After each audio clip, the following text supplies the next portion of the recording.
വന്ദേ മാതരത്തിലെ chief secretary ഒരു ഉത്തരവിറക്കുന്നു. ലോക്ഭവൻ പറയുന്നു ഞങ്ങൾ അങ്ങനെയുള്ള യാതൊരു നിർദ്ദേശവും നൽകിയിട്ടില്ല. അപ്പൊ എന്തുകൊണ്ടാണ് അപ്പൊ ചീഫ് സെക്രട്ടറി ഇത്തരത്തിലുള്ള ഉത്തരവിറക്കേണ്ടി വരുന്നത്? അപ്പൊ ലോക്ഭവൻ ശരിക്കും അങ്ങനെ പറഞ്ഞു? അങ്ങനെ ലോക്ഭവൻ ഇപ്പം അങ്ങനെയാണ് പറയുന്നതെന്നാണ് മാധ്യമങ്ങൾ റിപ്പോർട്ട് ചെയ്യുന്നത്. യഥാർത്ഥത്തിൽ ഈ വന്ദേ മാതരം വിഷയത്തിൽ ജമാഅത്തി ഇളകിയിരിക്കുകയാണ്. ഇപ്പൊ അമീർ രംഗത്ത് വന്നിട്ടുണ്ട് ജമാഅത്തിയുടെ. അതേപോലെ തന്നെ മൊത്തം സ്ഥലത്തും വലിയ പ്രശ്നങ്ങളാണ് രൂപപ്പെട്ടിരിക്കുന്നത്. അല്ല, ജമാഅത്തൊക്കെ ഇളകി നിൽക്കുന്നത് അവിടെ നിൽക്കട്ടെ, കുഴപ്പമില്ല. പക്ഷേ യഥാർത്ഥത്തിൽ കോൺഗ്രസിൻ്റെ നിലപാടെന്താണ് എന്നുള്ളതിനെക്കുറിച്ച് ആലോചിക്കുമ്പോൾ എനിക്ക് ഈ കരയണോ ചിരിക്കണോ എന്ന് പറയുന്ന ഇതുണ്ട്. കാരണം ഒന്ന്, ഈ ചീഫ് സെക്രട്ടറി വളരെ കൃത്യമായി എഴുതി കൊടുത്തിരിക്കുന്ന വാചകം എന്താണ് എന്നുള്ളത് നമ്മൾ മനസ്സിലാക്കണം. അതിൽ കൃത്യമായിട്ടൊരു ഉത്തരവ് എഴുതി കൊടുത്തേക്കുന്നത് കേന്ദ്ര ഗവൺമെൻറ്റിൻ്റെ നിർദ്ദേശപ്രകാരം തന്നെ ഈ വന്ദേ മാതരം ചൊല്ലണമെന്നാണ്. വന്ദേ മാതരം ചൊല്ലിയാൽ എന്ത് കുഴപ്പമുണ്ടാകും ഇല്ല എന്നുള്ളത് ഇപ്പോൾ വന്ദേ മാതരം ചൊല്ലിയാലും ഇല്ലെങ്കിൽ എനിക്ക് കുഴപ്പമൊന്നുമില്ല. പക്ഷേ പ്രധാനപ്പെട്ട ഒരു കാര്യം എന്ന് പറഞ്ഞാൽ കോൺഗ്രസിൻ്റെ നിലപാട് 1934 എൻ്റെ 34 37 യഥാർത്ഥത്തിൽ കൽക്കട്ട സമ്മേളനം കോൺഗ്രസിൻ്റെ നടക്കുമ്പോൾ ആ സമ്മേളനത്തിൽ വെച്ച് ഇതിൻ്റെ രണ്ട് സ്റ്റാൻസകൾ, ഈ അവസാനത്തെ സ്റ്റാൻസകൾ, ഈ വിവാദമായിട്ടുള്ള സ്റ്റാൻസകൾ പാടണ്ടായെന്നും ആദ്യത്തെ രണ്ട് സ്റ്റാൻസകൾ പാടിയാൽ മതിയെന്നും തീരുമാനിച്ചത് അന്ന് കോൺഗ്രസ് ആണ്. ആ കോൺഗ്രസ് അന്ന് തീരുമാനിക്കുമ്പോൾ അത് മതേതരത്വം ഉയർത്തിപ്പിടിച്ചുകൊണ്ട്, അതായത് ഒരു മതത്തിലുള്ള ആളുകൾക്കും ഇത് പാടാൻ വേണ്ടി ഒരു ബുദ്ധിമുട്ടുണ്ടാകരുത് എന്ന് വിചാരിച്ച് ഉയർത്തിപ്പിടിച്ചൊരു കാര്യമാണ്. ആ ഉയർത്തിപ്പിടിച്ച കാര്യം തന്നെയാണ് ഇപ്പോൾ രാഹുൽ ഗാന്ധിയൊക്കെ പറഞ്ഞുകൊണ്ടിരിക്കുന്നത്. ആ രാഹുൽ ഗാന്ധി പറയുമ്പോഴാണ് ഇവിടെ കോൺഗ്രസിൻ്റെ government Vande Mataram പാടണമെന്ന് local administration ഡിപ്പാർട്ട്മെൻറ്റിൻ്റെ സെക്രട്ടറിക്ക് നിർദ്ദേശം ചീഫ് സെക്രട്ടറി നൽകുന്നത്. എന്ന് പറഞ്ഞാൽ ഈ ഗവൺമെൻറ് വളരെ കൃത്യമായി ആ നിലപാടിൽ നിന്ന് പിന്നോക്കം പോവുകയും സംഘപരിവാറിനും BJP വക്കും അവർ പോലും ഇത് നിർദ്ദേശം മാത്രമേ കൊടുത്തിട്ടുള്ളൂ, വേണമെങ്കിൽ നിങ്ങൾ അംഗീകരിച്ചാൽ മതി എന്നാണ്. പക്ഷെ ഇത് ഷാൽബി അപ്പൊ അതായിട്ട് പോലും നമ്മൾ അംഗീകരിക്കും എന്ന് പറഞ്ഞ്, അതായത് സംഘപരിവാറിന്റെ നയങ്ങൾ നടപ്പിലാക്കുന്ന ഒരാളായി കേരളത്തിന് മുഖ്യമന്ത്രി ഭരണപക്ഷവും മാറിയിരിക്കുന്നു എന്നുള്ളതിന് ഇതിൽ കൂടുതൽ എന്ത് തെളിവാണ് വേണ്ടത്? ഒരു തെളിവ് ആവശ്യമില്ല. പിന്നെ ഇതിലെനിക്ക് ഏറ്റവും കൂടുതൽ സങ്കടമുള്ളത്, നമുക്കിനി കോൺഗ്രസിനെയൊക്കെ വിടാം, കാരണം കോൺഗ്രസ് ഇപ്പോൾ എനിക്ക് തോന്നുന്നില്ല കേരളത്തിൽ കോൺഗ്രസ് ആണ് ഭരിക്കുന്നതെന്ന്, അതുകൊണ്ട് അത് വിടാം. രണ്ടാമത്തെ പ്രശ്നം എന്താ? രണ്ടാമത്തെ പ്രശ്നം എന്ന് പറയുന്നത് എൻ ഷംസുദ്ദീൻ പറഞ്ഞേക്കണ വാചകങ്ങളാണ്. എം ഷംസുദ്ദീനാണ് താങ്കൾ പറഞ്ഞ പോലെ വിദ്യാഭ്യാസ മന്ത്രി, അതും മണ്ണാർക്കാട് MLA, മുസ്ലിം ലീഗിന്റെ MLA പറഞ്ഞേക്കണ ഒരു വാചകം. അദ്ദേഹം മന്ത്രിയാണ്. അദ്ദേഹം പറയുന്നത് ഇത് ലോക്ഭവന്റെ നിർദ്ദേശപ്രകാരം ഞങ്ങൾ നിർദ്ദേശം അങ്ങോട്ട് കൈമാറിയെന്നുള്ളു, അല്ലാതെ ഞങ്ങൾക്ക് ഇതിനകത്ത് യാതൊരു കാര്യമില്ലെന്നാണ്. അപ്പോൾ ഇവിടെ ഭരിക്കുന്നത് ഗവർണറാണോ? എന്താണ് ഈ പറയുന്ന ഇവരുടെ ഉദ്ദേശം എന്താണ്? എനിക്ക് മനസ്സിലാവുന്നില്ല. ഇനി 1986 ഒന്ന് ആലോചിച്ച് നോക്കണം. ഇന്ത്യയിൽ ഇപ്പോൾ ഇത് ചൊല്ലിയില്ലെങ്കിൽ എന്ത് സംഭവിക്കാനാണ്? ഇത് 1986 ഈ കേരളത്തിൽ നിന്നുള്ള ആളുകൾ ഒരു കേസിന് പോവുകയും ആ കേസിന് പോയിട്ട് മറ്റേ സ്റ്റേറ്റ് ഓഫ് കേരള വേഴ്സസ് ഈ പറയുന്ന പോലെ അവ കേസുണ്ടാവുകയും ആ കേസിൽ ജനഗണമന എന്ന് പറയുന്ന ദേശീയ ഗാനം അത് ചൊല്ലാൻ ഞങ്ങൾക്ക് കഴിയില്ലെന്നും ഞങ്ങളുടെ വിശ്വാസത്തിനെതിരാണെന്നും യഹോവ വിറ്റ്നസിൽ പെടുന്ന ആളുകൾ കേസിന് പോവുകയായിട്ട് ആ കേസ് അനുസരിച്ച് കുഴപ്പമില്ല, നിങ്ങൾ ചൊല്ലിയില്ലെങ്കിലും കുഴപ്പമില്ല എന്ന് വിധിച്ച സുപ്രീം കോടതിയുടെ വിധിയുണ്ട്. അപ്പോഴാണ് ഇവിടെ എന്ത് ചെയ്യുന്നത്? ഇത് ചൊല്ലിയേ തീരൂ എന്ന് നിർബന്ധം പിടിക്കുന്നത്. എന്തിനാണ്? പിന്നെ ഇതിൽ വലിയ അത്ഭുതമൊന്നും നമുക്കില്ല. കാരണം എന്ന് വെച്ചാൽ ഭാരതാംബ വെച്ചപ്പോഴും ഇവർ എതിർത്തില്ല, സെനറ്റിലെ ആളുകൾ അപ്പോയിന്റ് ചെയ്തപ്പോഴും എതിർത്തില്ല, PM-ശ്രീ ഇപ്പം നടപ്പിലാക്കാൻ പോവുകയാണ്. അങ്ങനെ ഒന്നിലും എതിർപ്പില്ല. യഥാർത്ഥത്തിൽ ഇപ്പം ഈ കഴിഞ്ഞ 83 ദിവസങ്ങൾ കൊണ്ട് ഏതാണ്ട് 15 പരിപാടി കേന്ദ്ര ഗവൺമെന്റ് ലേബർ കോഡ്, PM-ശ്രീ, ഈ പറയുന്ന മറ്റേ സുഗുണന മറ്റേ സംരക്ഷിച്ചുകൊണ്ട് തിരുവനന്തപുരം കോർപ്പറേഷൻ നിലനിർത്താൻ BJP സഹായിച്ചതടക്കമുള്ള നിരവധി കാര്യങ്ങളിൽ ഈ ഗവൺമെന്റ് യഥാർത്ഥത്തിൽ സംഘപരിവാർ നിലപാട് പിന്തുടരുന്ന ഒരു സംശയമില്ല കാര്യം. അതുകൊണ്ട് ഇതിൽ അത്ഭുതപ്പെടേണ്ട കാര്യമൊന്നുമില്ല. ഇതും കൂടി എന്ന് നമ്മൾ വിചാരിച്ചാൽ മതി. ഏത് എന്തായാലും ജമാഅത്തിയൊക്കെ വലിയ വിരണ്ടിരിക്കുകയാണ്.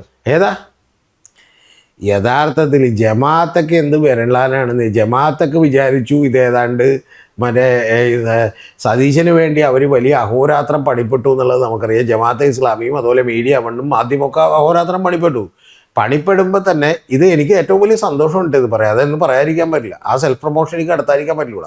അതെന്താണെന്ന് വെച്ചാൽ ഞാനാണ് കേരളത്തിലെ ഏറ്റവും ആദ്യമായ ഒരു പോഡ്കാസ്റ്റിലൂടെ ഇത് കൃത്യമായിട്ട് പറഞ്ഞത്. ഇവിടെ കേരളത്തിൽ നടപ്പാക്കാൻ പോകുന്നത് 2 പദ്ധതികളാണ്. ഒന്ന് ഒരു കോർപ്പറേറ്റ് പദ്ധതിയാണ്, അത് അദാനിക്കോ അംബാനിക്കോ ഒക്കെ വേണ്ടിയിട്ടുള്ള പദ്ധതിയാണ്. രണ്ടാമത്തേത് ഇതുപോലെ ഒരു പൊളിറ്റിക്കൽ പ്രൊജക്റ്റ് സംഘപരിവാറിന് വേണ്ടി നടപ്പിലാക്കി കൊടുക്കുന്ന പദ്ധതി കൂടിയാണെന്നാണ്. എനിക്ക് സന്തോഷമുണ്ട് അത് ഞാൻ പറഞ്ഞത് ശരിയായതിൽ. പക്ഷെ അറ്റ് ദ സെയിം ടൈം എനിക്ക് സങ്കടമുണ്ട്. കാരണം കേരളത്തിൻ്റെ അവസ്ഥ കാണുമ്പോൾ, പ്രത്യേകിച്ചും എനിക്ക് മുസ്ലിം ലീഗിൻ്റെ അവസ്ഥ കാണുമ്പോൾ എനിക്ക് ഭയങ്കര സങ്കടമുണ്ട്.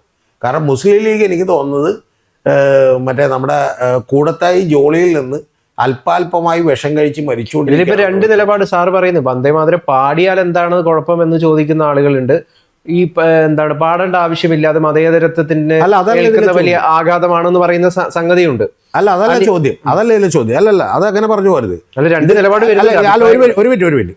അല്ല അങ്ങനെ ഉണ്ടെങ്കിൽ കോൺഗ്രസും കേരളത്തിന്റെ മുഖ്യമന്ത്രി വി ഡി സതീശനും കേരളത്തിലെ കോൺഗ്രസ് പറഞ്ഞാൽ മതി, ഞങ്ങളുടെ നിലപാട് എന്താണ്, വന്ദേമാതരം പാടുന്നതിന് കുഴപ്പമില്ലെന്നാണെന്ന് പറഞ്ഞാൽ മതി.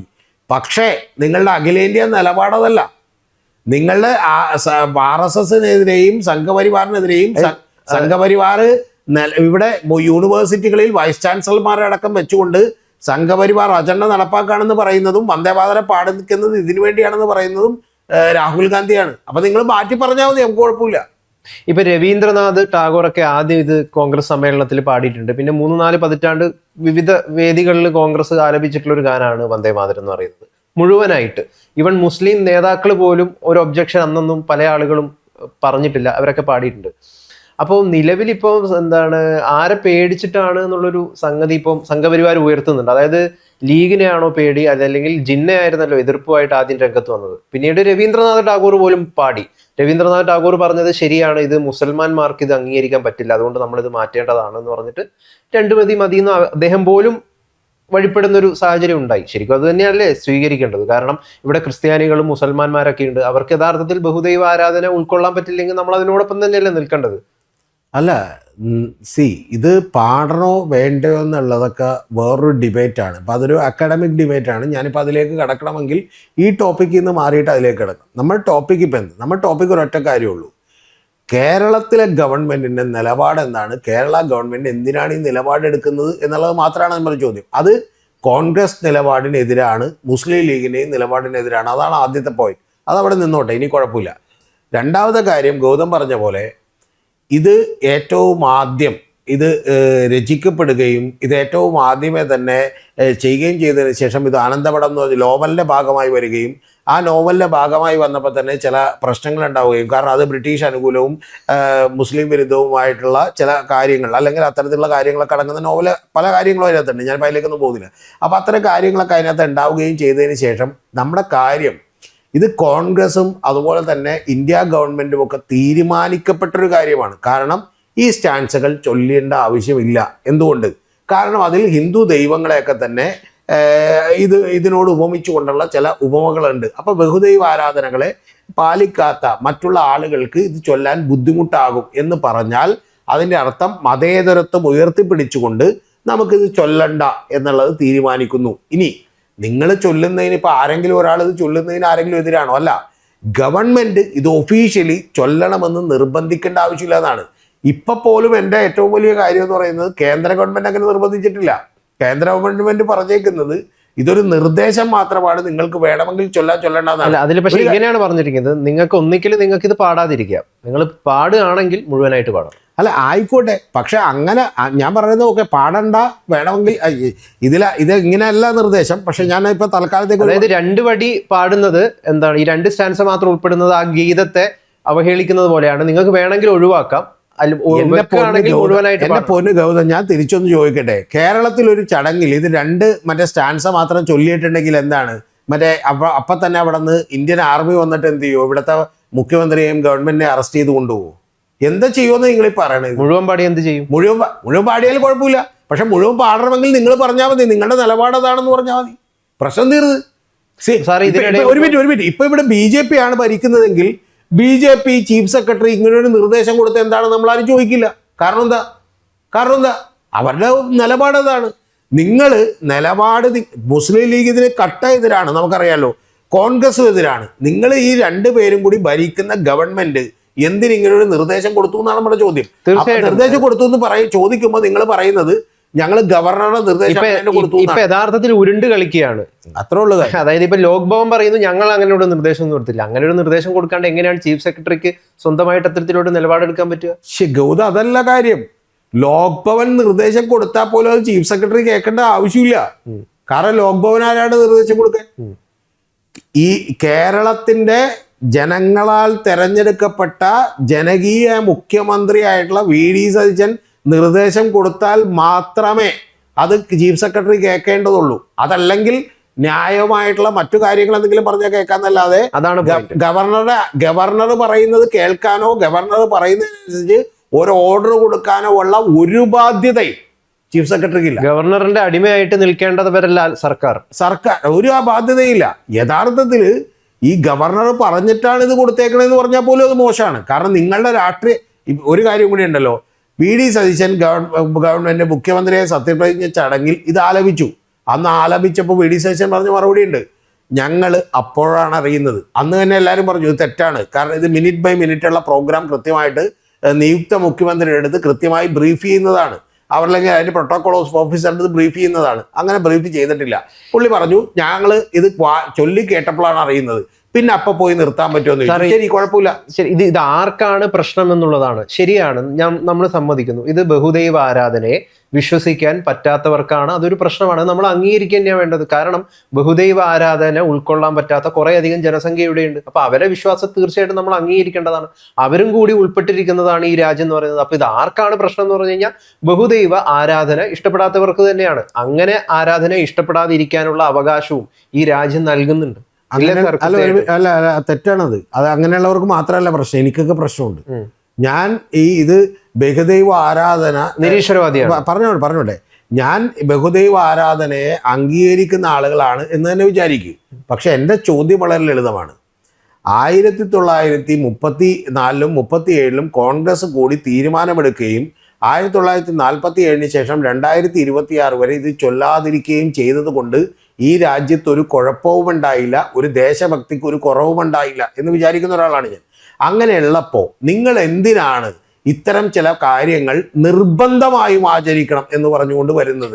അതിന്റെ പിന്നിലെ നമുക്ക് നിർബന്ധം ഇപ്പം ഇവിടെ ബംഗാളിൽ സുവേന്ദു അധികാരത്തിന് വന്നതിന് ശേഷം മദ്രസകളിൽ നോട്ടിഫിക്കേഷൻ പോയിട്ടുണ്ടായി. എന്താണ് സർക്കാർ എയ്ഡഡ് മദ്രസകളിൽ. അപ്പൊ അവര് കുറെ പേര് ഹർജിയായിട്ട് കൊൽക്കത്ത ഹൈക്കോടതി പോയി. കൊൽക്കത്ത ഹൈക്കോടതി ഇതിനിടെ ഇതിന്റെ ജഡ്ജിന്റെ പരാമർശമൊക്കെ വന്നിട്ടുണ്ടായി. അദ്ദേഹത്തിന്റെ ചോദ്യം ചോദിച്ചത് ഇത് പാടിക്കഴിഞ്ഞ് കഴിഞ്ഞാൽ ആകാശം ഇടിഞ്ഞു വീഴുമോ എന്നുള്ളതാണ്. ഇപ്പം ക്രിസ്ത്യൻ മതസ്ഥാപനങ്ങളുണ്ട്, അവിടെ ലോർഡിനെ പ്രകീർത്തിക്കുന്ന കുറേയധികം ഗീതങ്ങളും കാര്യങ്ങളൊക്കെ ഉണ്ട്. അവിടെ പഠിക്കുന്ന ചിലപ്പം ഹിന്ദുക്കളും മുസ്ലിങ്ങളായിട്ടുള്ള ആളുകളൊക്കെ ഉണ്ട്. അവരിത് ചൊല്ലി എന്ന് വിചാരിച്ചിട്ട് അവർ ഇസ്ലാം വിശ്വാസി അല്ലാതാവുകയോ ഹിന്ദു വിശ്വാസി അല്ലാതാകി മാറിത്തീരുകയോ ചെയ്യുമോ? അങ്ങനെ ഒരു പരാമർശമാണ് ഈ ജഡ്ജ് നടത്തിയിട്ടുള്ളത്. ഇപ്പം നമുക്കറിയാം കേന്ദ്രീയ വിദ്യാലയ പോലുള്ള സ്ഥാപനങ്ങൾ, അവിടെയൊക്കെ ഇത്തരത്തിലുള്ള പല ഹിന്ദു പ്രാർത്ഥനകളൊക്കെയാണ് അവരുടെ ഇതൊക്കെ. ഈ ഹിന്ദു പ്രാർത്ഥനകൾ ചൊല്ലിയാലും ഇപ്പം എൻ്റെ കുട്ടികളടക്കം പഠിക്കുന്ന പല സ്ഥലങ്ങളിലും ഒരു ഹിന്ദു പ്രാർത്ഥനകളുണ്ട്, രാമായണ മാസം ആചരിക്കാറുണ്ട്. ഈ അങ്ങനെ ആചരിച്ചാലോ ഇനി അവർ നാളെ വേറെ ഏതെങ്കിലും മാസം ഇപ്പം റംസാൻ മാസം ആചരിച്ചാലോ ഒന്നും നമുക്കൊരു യാതൊരു വിരോധമില്ലെന്നേ. നമ്മുടെ ചോദ്യം എന്ന് പറയുന്നത് ഇതിൻ്റെ പിന്നിലുള്ള ക്രൂക്കഡ് ആയിട്ടുള്ള മൈൻഡ് സെറ്റാണ്. ആ മൈൻഡ് സെറ്റ് എന്താണെന്ന് വെച്ചാൽ ഈ ഇന്ത്യയിലെ വിവിധ സർവകലാശാലകളിലേക്ക് ഇപ്പം കേരളത്തിലെയും മാവൂദ് അടക്കമുള്ള സംഘപരിവാർ ആളുകളെയും എക്സ്പെർട്ടായിട്ടുള്ള ആളുകളെയും നിയമിക്കുന്നതോടൊപ്പം നമ്മളിവിടെ ഗവർണർ വന്നതിന് ശേഷം ഉണ്ടാക്കിയ ഒരു പുകിൽ ഓർമ്മയില്ലേ, അതായത് ഭാരതാംബയുടെ ചിത്രം വെക്കണമെന്നാണ്. ഏത് പരിപാടി ഈ ഭാരതാംബയുടെ ചിത്രം വെക്കുമ്പോഴത്തേക്ക് ഇതിനെന്താ കുഴപ്പം, ഇവിടെ ഒരു ചിത്രമല്ല ഇരിക്കട്ടെ എന്ന് വിചാരിച്ചാൽ കുഴപ്പമില്ലെന്ന് വിചാരിക്കാം. പക്ഷെ കുഴപ്പം ഉണ്ടാക്കാൻ വേണ്ടി ഒരു മനഃപൂർവ്വം ശ്രമിക്കുകയാണ്. ആ മനഃപൂർവ്വം ശ്രമിക്കുന്നതിൻ്റെ ഭാഗമായിട്ട് കുറച്ച് ആളുകൾക്കെങ്കിലും നമ്മുടെ എതിരാളികളെന്ന് തോന്നിക്കുന്ന ഇവർ തീരുമാനിക്കുന്ന ആളുകൾക്കെങ്കിലും ഒരു അസ്വസ്ഥത ഉണ്ടാക്കാൻ വേണ്ടി ഇവരിത് ചെല്ലണമെന്ന് വാശി പിടിക്കുകയാണ്. അല്ലാതെ ഗൗതം അറിയേണ്ടത് ഞാൻ തിരിച്ച് ശരിയാണ്. അവിടെ ഒരു ക്രിക്കറ്റ് മൈൻഡ് ഉണ്ട്. ആ മൈൻഡ് എന്താണെന്നറിയോ? അതെന്ന് വെച്ച് കഴിഞ്ഞാൽ എനിക്ക് തോന്നുന്നത് ചിലവരെ എക്സ്പോസ് ചെയ്യുക എന്ന് പറയുന്ന ഒരു ക്രിക്കറ്റ് മൈൻഡ് സെറ്റ് ഇവിടെ ചിലവർ ഉപയോഗപ്പെടുത്തുന്നുണ്ട്. ഇപ്പം സംഘപരിവാർ ഇപ്പം സോഷ്യൽ മീഡിയയിലൊക്കെ നടത്തുന്ന കണ്ടില്ലേ നമ്മുടെ ഭാരതാംബയെ എതിർക്കുന്നത് ആരൊക്കെയാണെന്ന് നോക്കിയാട്ടെ, അവരുടെ സ്വഭാവം എന്താണെന്ന് നോക്കിയാട്ടെ. ഇവർ പാകിസ്ഥാനിൽ പോട്ടെ, പിന്നെ പാകിസ്ഥാൻ ഗീതാണോ? ഇപ്പം ഞാൻ ഈ വിഷയത്തിൽ അടുത്തിടെ മീഡിയ ആണല്ലോ, ഏതൊരു ചാനലാണ് ആരോ ഒരാൾ വന്നിട്ട് കമന്റ് എഴുതിയിരിക്കുകയാണ്. അങ്ങനെയാണെങ്കിൽ ബഹുദൈവ വിശ്വാസികൾക്ക് 5 നേരം ഈ ബാങ്ക് വിളി കേൾക്കുന്നതും കുറച്ച് ബുദ്ധിമുട്ടാണ്. അതും കൂടി ബാൻ ചെയ്യേണ്ടി വരും കേട്ടോ. ഈ ഗൗതം പറയുന്ന പോലെ ചില ആളുകൾ എക്സ്പോസ് ചെയ്യപ്പെടുന്നതിലൂടെ ഇവരാണ് എക്സ്പോസ് ചെയ്യപ്പെട്ടതെന്ന് ഇവർ മനസ്സിലാകുന്നില്ല. കാരണം ഇതൊന്നും ഈ അയോധ്യ ബാബറി മസ്ജിദ് പൊളിച്ച് അയോധ്യ എന്ന് പറയുന്ന ക്ഷേത്രം പണിതപ്പോഴൊക്കെ തന്നെ ഇത് ഹിന്ദുക്കളുള്ള സ്നേഹം കൊണ്ടാണെന്ന് വിചാരിച്ച പാവപ്പെട്ട കുറെ ഹിന്ദുക്കൾ ഇവിടെ ഉണ്ടായിരുന്നു.